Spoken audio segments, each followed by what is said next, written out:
Baik, ini sesi yang ketiga. Tepuk tangan dulu untuk kita semua ya. Saya akan mulai dengan review pertemuan 1 dan pertemuan 2 dulu ya. Jadi sebagai leader, sebagai manajer, kita punya tiga kekuatan atau 3 tugas sekarang. Yang pertama, manajer sebagai leader, itu pertemuan kita yang pertama tuh. Sebagai leader, sukses saya adalah kalau anak buah kita sukses gitu ya.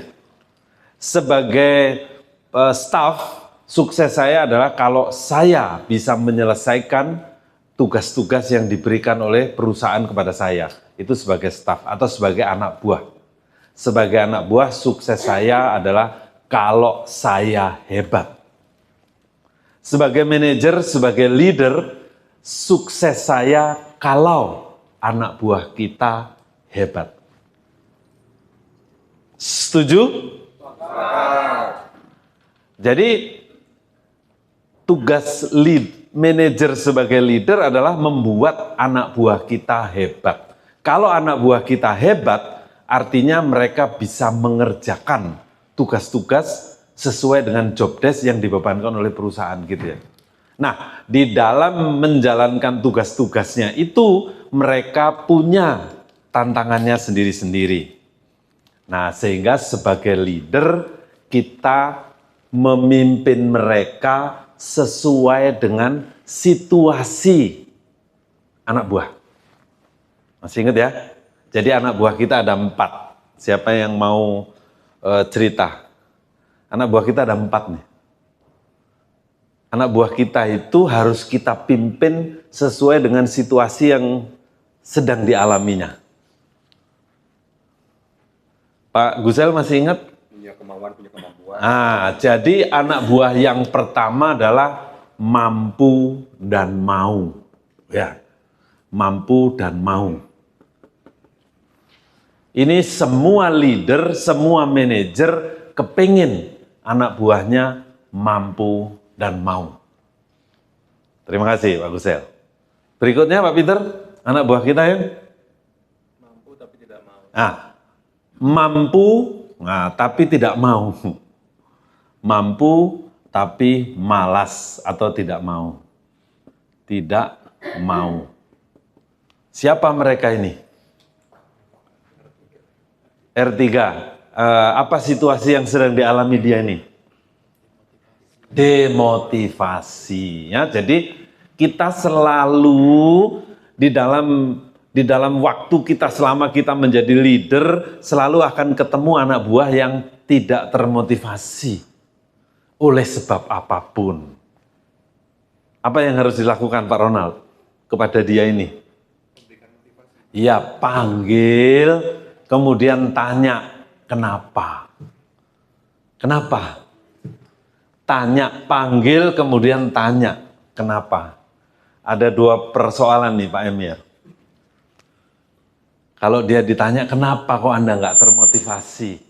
Itu jawabannya ada 2, masalahnya ada 2, masalah apa? Biasanya karena mungkin secara karir dia Mentok. Ya, itu masalah. Banyak janji dari atasannya mungkin. Hati-hati, atasan jangan janji. Nanti saya kesini lagi ya. Jadi yang pertama adalah persoalan kantor. Ya kan, udah kerja bagus nggak promosi-promosi. Itu masalah kantor. Satu lagi masalah apa, Pak Arif? Masalah pribadi. Ya. Ini selalu, jadi tanya, kalau ada anak buah yang malas atau sedang demotivasi, maka kalau kita tanya pasti arahnya ke sini atau ke sini. Ini bisa gaji, nggak naik pangkat atau ribut sama temennya ya. Kadang-kadang yang susah dijelaskan adalah dia nggak cocok sama kita. Dia berselisih sama kita. Ya kan? Saya baru tahu setelah saya jadi atasan bahwa saya waktu jadi anak buah itu sering salah paham. Yang kemarin saya ceritakan itu. Ya kan? Anak buah itu seringkali salah paham waktu kita latih, waktu kita bikin dia menjadi pinter, menjadi hebat, itu kan latihan itu. Ayo lompat, lompat, kan yang capek dia, bukan kita loh. Nah, jadi anak buah kita ini sering salah paham. Maka diajak ngobrol. Enggak, maksudnya gini, kamu mau latihan? Mau hebat? Iya. Kalau bisa hebat dengan sendirinya? Enggak. Jadi harus latihan. Ya, ini latihan. Kasih penjelasan kalau ada anak buah yang sedang demotivasi. Karena pada prinsipnya semua orang kepingin sukses. Tapi ada juga yang bimbang antara keluarga dengan pekerjaan. Ada, terutama anak-anak muda yang wanita. Karena dia setelah bekerja beberapa tahun berprestasi, terus kemudian menikah. Dia tidak bisa membuat keputusan sendiri. Dia bersama suaminya setelah itu. Jadi kita sebagai leader, maka tanya, itu masalah pribadi itu. Tanya. Ya kan, kalau kelihatan ragu-ragu, ini bagiannya ini.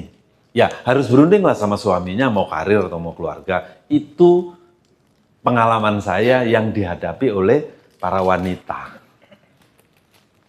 Boleh sharing kalau nggak setuju. Ya kan? Kita punya anak buah yang hebat, wanita. Kita mau promosi, pindah tempat di Surabaya. Suaminya nggak mengizinkan. Kan nggak bisa. Ya kan, itu kira-kira ya. Nah, yang berikutnya, anak buah kita Mbak Meliana mau? Nah, tidak mampu tapi mau.